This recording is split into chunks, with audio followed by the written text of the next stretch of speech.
First of all, Pete, all of us that have admired your racing over there, that's a personal congrats, mate. Well done. Winning the one that is just fantastic, mate. That is good. How does it feel to be a New Zealand Grand Prix champion? It feels wonderful, but I have to say it's a bit negative because of what's happened to Baz and Trace. To be honest with you, it was their race, and obviously something's gone badly wrong for them, which worked out good for us, but actually I'd rather beat people on the track, not off the track. But I'm pleased, particularly for my team. I mean, my mechanics, Ian and Warren, he's just relentless, that guy. 2 nights without sleep, working on engines. I've got the best pit crew in the world. And then I've got Kendall as well. Good looking, and she's the best passenger in the country without a doubt. She's just brilliant. Lovely words, lovely words. Come on, Kendall, you need to step up here and smile on your face as well. What does it feel like to be with an old guy like that? Pete's had to change his riding style quite drastically for me, considering that I'm fairly small, and he's been amazing, and I think we've really gelled together as a team, and it's been... And the whole sidecar fraternity, you know, everyone's been so welcoming, and I mean, this is my 2nd season now, and I've come a long way, and it's all thanks to all of these amazing people, particularly Tracy, who's just crashed, but all of these people who have helped us and showed us what to do and taught me how to do my job, and Pete's been bloody amazing, and Ian and Warren are just the most fantastic pit crew. We're just, yeah. Well, I tell you what, from what has been looking a second-hand sidecar at times, it looks beautiful now, and there you are, decked out to look the ultimate professionals. That's all part of racing, Pete. I hope you take the positive side of it, so well done indeed. So here we go with Tina and Scriv over here, and Tina's ladies first. The camera's around this way, dear. And that's better. Hey, how does that feel? Oh, pretty bloody awesome, to be honest. Yeah, it's my first ever, so I'm pretty proud of my rider. He did a fucking awesome job, sorry. Yeah. Yep, no, I'm stoked. All right, indeed. He was having to point to say that you were there. It was almost as if you were sleeping on the job. I think I was at one point, to be honest. I was like, is it over yet? Isn't it lovely? There she goes, Super Swinger. Scriver, you're back in sidecars, mate. You told me once upon a time you weren't coming back, but you have, and you're even as good as you used to be. How does it feel? Oh, I think I'm too old for this stuff now, man. First time out on a long bike, and Tina and I have just gelled like you wouldn't believe. And yeah, no, we did personal best all the time. And it's been 10 years since I've done a GP race here, and 10 years since I've raced in the South Island, well, at Christchurch, and yeah, to come out 2nd place. Could you remember which way to go? Not really. I had a few Heinekens on Friday night, and I sort of remember with the drawing of the track, and thought, okay, well, there's about 15 corners, and Tina looked at it and thought, oh my God, I can do three laps, and that's about it. But she did an amazing job for someone who's actually never swung on a long chair to go around that sort of calibre. She's pretty awesome, man. Good on you, Andy. Let's just look at the start of this one. And we'll just go over here. That's when you see that X-ray starting quickly, a smile on your face. Chris and Richie, fantastic guys, still to be doing it. Do you remember your first time you ever raced here? 1987. Oh, wow, to hear that 87, folks, 30 years. What sort of machine were you on then? Oh, just a little GS750 short bike. Yeah. So it's good to be back again, but bit of condolences out there for Barry and Tracy in that one. You know, it's a bit of a pity, but congratulations to Pete on winning that one. Indeed, but the change of sidecar, when we thought you guys were never going to get rid of that Anderson machine, but you've got a new one, even bring it brighter. Is it sort of like a second wind? Yeah, well, I thought we were going to retire, but Richard went and brought this bike for us, and so I had to come back out again, and I'm getting too old for this. Well done. Take a bow. Fantastic effort again. What about Bro? Is he still pretty awesome? Yeah, he's pretty good. He can hang on. You know, he's fallen off a bucket racing this year, but not on the sidecar, so that's good. Well done. Let's hear it for our sidecar family, folks. Their Grand Prix. Well done for Pete the Pirate and Kendall over here, to Scrivy and Tina as well for their 2nd, and the brothers extraordinaire, Chris and Richie Lawrence. Come on, a big round of applause. Sidecars are back. Well done. Here. Thank you. Oh, that's a big crash. Looks like Gavin Veltmeyer. We're back on. And we're back live with the Superlite and what am I saying here? Back live with Superlite and ProTwins, and I think it looks like Gavin Veltmeyer has just had a really bad day at the right-hander after the casino, Christchurch Casino scope, and he's just busy licking his wounds and stomping around. Back at the front, it looks like Nathaniel DeProse at the front of Superlight, who's just, well, he's just left them for dead, really. Yeah, licking his wounds, just that's a metaphorical saying. He's actually picked up the bike and he's all right, walked up to it and gave it a kick, but that was at the Southern Salvage corner, so that's a tough crash for him. But let's have a look. That's Nathaniel Diprose there after a crash yesterday. Come back, he was on crutches, I understand, and come back and he's going into the hairpin there at Ruapuna for the New Zealand Grand Prix. This is a 12-lap race.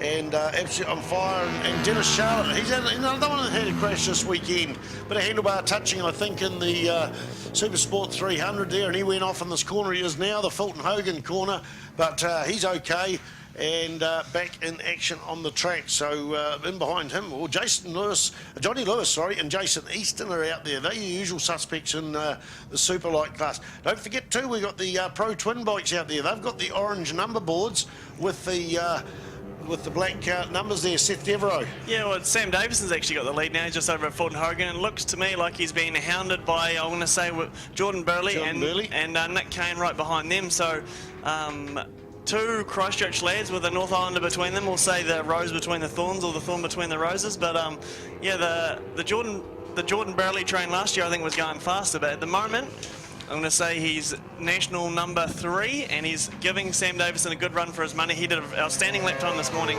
with 1:38, I believe, which is absolutely flying for a Pro Twin. I'm not sure what the record is. I'm going to say it's a 37 at the absolute fastest.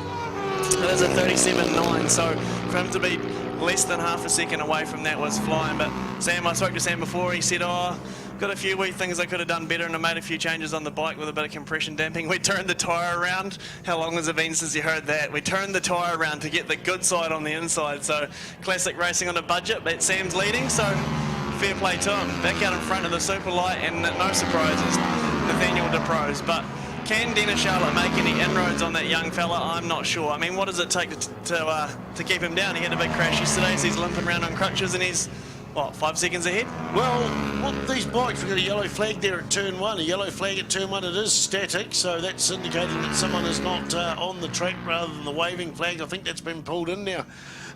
We've seen pretty much dominating the Superlights for the last few years has been the 600cc 4-cylinder, be it Yamaha, Honda or Suzuki, and they disable a cylinder. Some people just turn off the fuel injection. There's even a trick there. You can race it in 2 classes, hide some relays underneath, and you can turn them back onto a 4. And don't do it during the race. That's why they say hide it underneath. But I think you could just unplug the injector pretty easy. Yeah, that's all they're doing. But other ones that want to do it a different way are taking the piston and the conrod out, and putting a balance weight on there. So the 450 in the hands of Jacob Lewis, and that was Jacob Stroud. That was Jacob Lewis has run one as well. Remember the battle he had with Avalon Biddle in the Formula 3 and Superlight, at Timaru as well. So there was two. There was the same bike won 2 years in a row. I know Jake Stroud won it 1 year, but the year before Avalon Biddle won the championship on that. So a very popular choice of motorcycle. And the thing is, they're a lot easier on tyres than the 600, so they run the same size wheels, so a lot cheaper to run. And we've got a retirement in field there. Jason Easton from Easton, unfortunately, there was a bit of banging by his bike coming out of the pit lane, so unfortunately a tough weekend for Jason Easton. I don't know, Neil Ritchie, do you know whether he's intending to go down to Timaru, because he quite often just turns up here. He's been sort of coming in out of retirement and just popped down to the New Zealand Grand Prix over the years. So have you talked to him, see whether he's going down south? No, I haven't got an idea, but I'll tell you one thing. Once his son Thomas got to have a ride around there with those kids, if South Canterbury Motorcycle Club offer the same thing, maybe it's going to be Thomas that'll tell Dad, we've got to go down there, Dad. So who knows the story. It's great as well to think, and here's an example of it. I'm sure if you got to ask Jason, he's going to say he probably feels like he's going as fast as he was. After all, it's the same machine. He was a lap record holder, but all of a sudden he was at the front end of the field. Now he's just trying to get into that top 3 is a hard enough challenge. So realise it's showing that this calibre and the standard of our racing improving all the time. The Kiwi ingenuity behind these. After all, these are a lot of these bikes like Gav Veltmeyer's. It started its life as a Pro Twin, but it's now a Formula 3 bike. It's had so much development, and it's got hot bits on it, plus the fact that he's done some revolutionary carbon fibre and engineering to it. It is an absolute delight of a Kiwi garage special. So we don't really want to stop that happening. You know, to me, that's the evolution of what's going on. So these bikes actually require more maintenance than probably a 600 does, because a 600 is a production-based motorcycle, and under our rules as well now, you're not doing very much work to it if you don't need to. But the guys that want to continually make these bikes improve, they've got to go back and make revolutionary changes. For example, what we've seen, the carbon fibre from Gavin Veltmeyer, the whole change of his chassis, the change of tyres, and what he's had to do as well. So, and of course the change of underwear today after that crash. Unfortunately, that is the case. Yeah, there's actually, back onto what Spider was saying before, there's actually a couple of ways to make a 3-cylinder 450 out of a 600.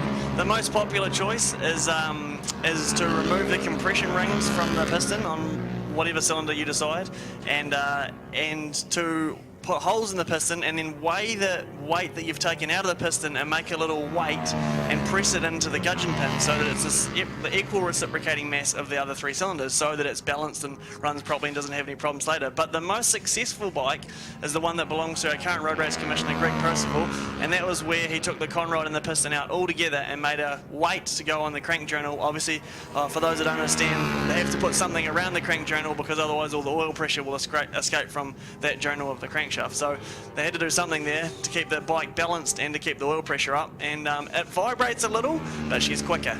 It's How do you learn faster. all this stuff? So if you live in a town in Southland without power, isn't there? Yeah, there's nothing else to do. There's no television and no woman worth looking Tapanui, at. So I read the other day that they've discovered fire. A fire discovered in Tapanui. I thought, wait, another 500 years they'll discover power and water. I'll tell you something funny. I always tell the story to people. There's actually a very smart inventor in Tapanui, and he's made this contraption that you put in your kitchen, and it goes on the wall, and it's like a handle, and you turn it, and running water comes out. And apparently everyone else has already got it, but it's new where I'm from. Yeah, I was going to allude to something else you put in the kitchen. It's very handy. We have found a wedding ring here. We have found a wedding ring, I believe. We have. Yeah, I don't even describe it. It's round. Yeah, it's so multicoloured. So if you've lost a ring, please, we have it in the commentary box at the moment. Not a lot of the day to go back. Anyway, let's get back to particularly the Pro Twin class as we look out for number 9. Sam Davison's gone through there 19. in the lead. 19, yeah, I've got something in my eye. Sam Davidson, followed by Jordan Burley, then Nick Kane, Liam Underwood, Callum Guy, Nick Sutherwood, Michael Patchett, Alex Butson, Jace Augustine, Josh Double, and Colin Terry. That's the Pro Twins. Leading the Superlight is Nathaniel Diprose in a class of his own, nearly 2 seconds quicker than Dennis Charlotte, then Johnny Lewis from Nelson on the 54 machine, Chris Huddleston, Ashley Weller from Invercargill, Scotty Finley, Richard Markham Barrett on the 2-stroke as well. Oh, is he? No, he's got the 4-stroke, sorry. But some of those iTool bikes are 2-stroke, and that's one of the things about the Superlight class. There's single-cylinder bikes out there like Jason Easton, there's V-twins like Gavin Veltmeyer, there's the 3-cylinder bikes as well that I was talking about, like Ashley Weller, 4 strokes, and if you're 2 strokes. If you're on track and you're looking, the bike that is leading currently is just going around turn 1 now, and then the battle for second ensues. It's those 2 bikes that are just going through the left-hand kink at the end of the back straight, and the front's Dennis Charlotte, and hot on his tail is one of my favourite people in the pits, Johnny Lewis. For me, he's a nice guy. He's just he is the nicest guy. Always got a smile on his face. Oh, I saw them. I saw his wife Lauren at Nelson the other day, and she's busy. Obviously, the kids had done something in their trousers, and she's busy trying to dress 2 kids, a top on that and a trousers on that. I almost said to her, wouldn't it be better to have Siamese twins? You could. But really, she was busy all day. And of course, Johnny was running 2 bikes. But the battle for the Pro Twins has just gone through the start-finish line there, and it's still Sam Davidson on 19D. Won't have a D on there. Jordan Burley on the leader 3. So this is a hotly contended race there. You can see them going out the Flexoplast. Sam Davidson on the orange bike and Jordan Burley on the yellow bike there, going up towards Icon. A bit of a distance behind them is the 3rd Pro Twin, and I think he's a local man, Nick Kane. Yep. So Nick Kane's actually up in Auckland now, I believe. Oh, that's right. He was from here. Yeah, but he's a Christchurch born and bred, and done many a laps around here on a bucket and a 125. And I think the year that young Cameron Jones won the championship, I think Nick was one of the young contenders at the end of the season. They were both very young, I want to say 15 or 16, and they were fighting for a championship. Probably, how long ago is that now? 8 years ago, Neil? Probably more, closer to 10. Yeah. And I think if you look at the Christchurch Casino corner, you'll see Nick just peeling into the right now, and I believe that is a Budget Motorcycle Spares bike as well. And something that something Spider's just scribbling down at the moment is we have the Warren Guy Memorial Trophy this weekend. Yes, for a long time that was for the fastest 125 rider, and we just need to...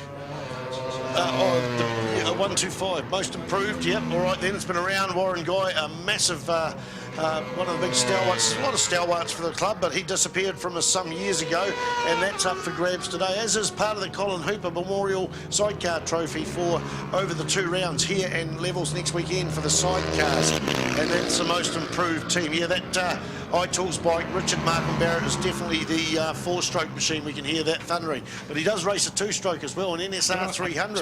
Speaking about that, if you were to wander around the pitch, you'd actually think that the iTools are the factory team that is here, irrespective of the bike that it's being ridden in the class in a lesser capacity, such as we have here with our Superlites. When you look at the team setup, when you look at the graphics, when you look at their presentation, you go, to me, the word factory. They look absolutely fantastic. It gets the Neil Pitts Award, does it? Exactly, you've got it. It does, because what those guys have done by having a smaller team but to me, they are fronting up bigger than the scale that they are, and I think that's a real positive thing. I'm always big on attitude towards sport, and there's nothing better than having the best looking team out there. So well done to the iTools Speed Junkie guys. Of course, they were joined by none other than Glenn Scatchwell last year as well, and Sketchy is a pretty good campaign, and we watched him on that 2-stroke, and he just got better and better as the championship went on, and particularly at those North Island tracks. So look out for the pilots on those, and if you want to follow my words and say, what was that commentator going on about? Check in the pits actually behind the grandstand here, not over towards the stable side, but back up here towards the embankment, and check those pits out. So go Speed Junkie and iTools, love your pits guys, getting the award from me. Right, back to the Pro Twins, and Sam Davison still leads Jordan Burley, Nick Kane, Liam Underwood. Then we go back to, I think, 4th in that class, 5th in that class, because they are mixed up with others. Liam Underwood, I said that, Michael Patchett, Nick Southerwood, Alex Butson, Joshua Double, Jace Augustine, Colin Terry, and Chance Stevenson Oliver, the young lady from the Wairarapa. Then we go to Mark Hodson and Callum Guy. The lead for the Pro Twin battle here nearly just got upset by lap traffic. Was a bit of a touch and go situation from the dip all the way down to the Rock FM last corner. She was a bit of a scrap, but seems that Sam and Jordan have gone through in their original positions with about the same gap. So it's always a tough thing that races like this, a bit of overtaking, a bit of lap riders. You can see them coming out of the Flexer Pass corner, the orange bike, the yellow bike. The orange bike is number 19, and the yellow bike number 3 goes through the Icon corner and off towards the hairpin. Jordan Burley, is he quicker, beater under brakes? No, there's no real match in it there, Seth Evro. Yeah, there's quite a few laps to go, and they've been at this kind of distance the whole time. So I wonder if there's 4 laps to go. Spider's informing me. I wonder if Jordan's had enough time to kind of weigh up where he's going to get the move done, or if they're both at the kind of end of their tether. But I tell you what, if you jump back to Superlight, Nathaniel DeProse is in a class of his own. I think you'll find he's crossing the line right now. So 3 laps to go for our Superlight leader. And then how many seconds back?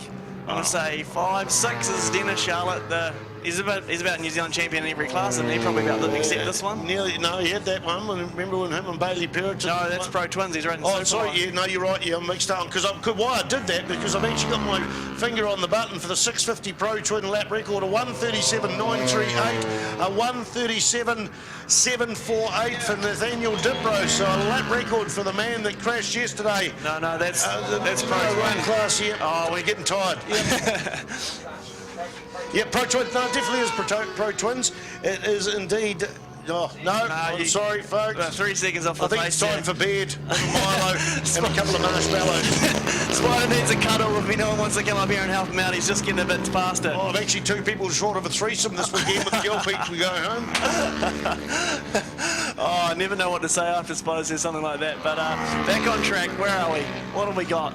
What have we got? I think we've got a fantastic race here and 2 good classes combined, and aren't they well suited when you got these groups together? So when you take about our Superlight, of course, and you've got an opportunity to have with them as well our Pro Twins. So they're not too far away from each other, and Pro Twins, they actually need a bit of an injection, and nice to see that they've got a few more pilots back on board. Of course, they've got their own Facebook page. They are a good bunch of people. They get them behind each other and give them a lot of support, and it's like they've got a whole championship within themselves, and all they need, I think, is their own series sponsor. They need to go away as a group of people themselves and really bring their party alive and get They really have got a great community. If you wanted to get into, irrespective of whether you're 18 or whether you're 75 or anywhere in the middle, if you want to get into motorcycle racing and you kind of want a great community to be a part of, and a class that's not super expensive, I would definitely recommend Pro Twin Racing. It's kind of a... And the battle out the front there, going through the scope corner, a couple of corners before the dipper there, still fierce as ever. Yeah, still Sam Davidson, followed by number 3, and that is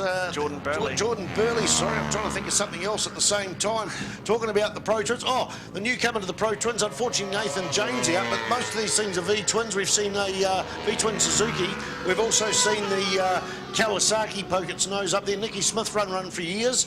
Yep. And now Nathan James has got himself a Yamaha NT. That'll be the NT07. No, a 675cc twin. Yep. And he's prepped it up and was getting... He said some places it's stronger, but what more importantly is it's a brand new motorcycle that's available. Of course, the Suzuki's still available, Yep. so yeah, it's something else. And obviously I've just spent a bit of time in America, and they've just released a new class over there, which is effectively Pro Twins, but with a lot more open rules. But there's quite a...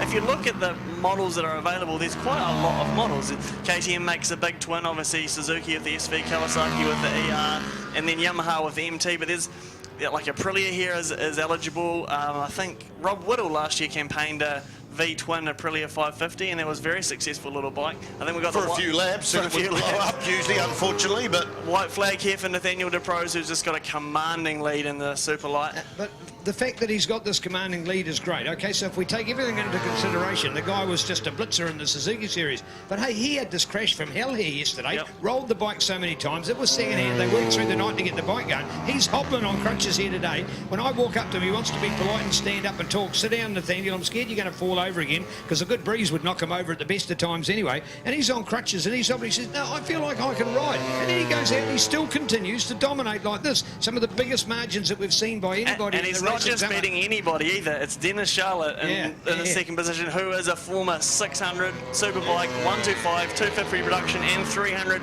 and maybe even Pro Twin national champion. Yes, So it's not as if he hasn't been there and done it. That was my confusion before. He did win the Pro Twin when he was battling it out with Bailey Burton. But looking at the lap record, a 1:37.311, a 1:37.440 for Nathaniel Diprose. But what's outstanding about that is he set it on lap 11. I might have to a beaten boy physically in that, but the last lap of the weekend almost, he sets the lap record. The fastest lap. The white flag is out there. I might have to correct you there, Spider. I think Bailey won that Pro Twin Championship. I think he started from pit lane and won in the dry Hampden-Downs for the championship. Well, it was Dennis's all the way through until Bailey he had an awesome final Got round. a run in at the end and managed to pip him. And I think maybe a bit of unfinished. Thank you. Yep. Might have been a bit of unfinished business there for Dennis, but Jordan Burley has made the manoeuvre. Last lap he's gone through on Sam, and Sam up inside. Can he get it stopped? Oh, he's tucked the front. Sam's tucked the front at Fulton Hogan and pushed Jordan. Jordan Burley's off the track as well, as we've seen Nathan Diprose, Nathaniel Diprose take the win. That was for the win in Pro Twins. Unfortunately, Sam's second crash of the weekend. He had one yesterday at the Dipper. On Thursday, sorry, at the Dipper. Tricky place to go down. Unfortunate. It was going so well too. Jordan Burley's rejoined the track there. Now, the rules are you've got to go back into the same position. Well, he was in second. He was in second, but he's rejoined the track ahead of third place, ahead of the person in behind him. So the important thing is that Sam Davidson is standing up by his bike. We've seen a lot of bikes go down there this weekend. So the important thing is, so we've already seen Nathaniel Diprose, 88, goes through and take the win. Dennis Charlotte in the New Zealand Grand Prix, second place. Johnny Lewis takes the minor money on the podium. Chris Huddleston, and then Ashley Weller, Scotty Finlay. Now we're looking out for the first of the Pro Twin bikes as number 63 goes through, and that is Colin Terry. That's a lapper. Jordan Burley for the win in the Pro Twin New Zealand Grand Prix. Followed closely, but not so closely to be fair, by Nick Kane's gone through for second. I think we're going to find Liam Underwood, number 85. There he goes now for a podium position, the bottom step of the New Zealand Grand Prix. Oh,